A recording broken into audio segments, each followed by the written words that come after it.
Hey Auto residents, move out is just around the corner, but the process doesn't have to be stressful. These 6 helpful steps will make your move out process easier. Step 1. Pack and organize your belongings. Sorting your items by size makes transporting easy. This brings us to step 2. After you have packed your items, you're going to need something to transport them. You can check out a moving cart from the main campus housing office in Building 12 and the Promontory Leasing office. There will be a QR code for you to scan to rent a moving bin. Carts are limited, so please ensure that they are returned promptly so others can use them. Step 3. Clean your space. Use the cleaning checklist provided on the housing website according to your corresponding area. Move the furniture back to its original placement. Wipe surfaces, dust, sweep, and mop floors in the bathroom or kitchen if applicable, and vacuum the carpet. Step 4. Donate items and dispose of trash. Do you have items that are still in good condition?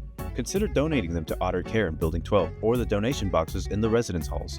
Make sure to dispose of all trash in the dumpsters around campus. Please do not overfill them. Use the map in the description below to locate nearby dumpsters.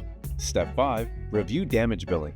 To avoid unnecessary charges, review the damage billing checklist for your area. Address any potential damages or concerns, as charges will apply to damaged furniture, carpet stains, and spaces that just overall haven't been cleaned.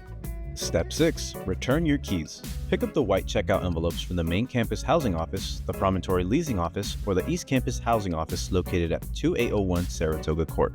Place all of your keys inside the envelope, seal it, and fill in the front of the envelope. Please do not place your student ID card in the envelope. Once your belongings are removed and your space is cleaned, drop the envelope in the designated drop box. There are 3 drop boxes available for students to use, one at the housing office in Building 12, the Cyber Cafe in Promontory Building B, and East Campus outside of 2801 Saratoga Court.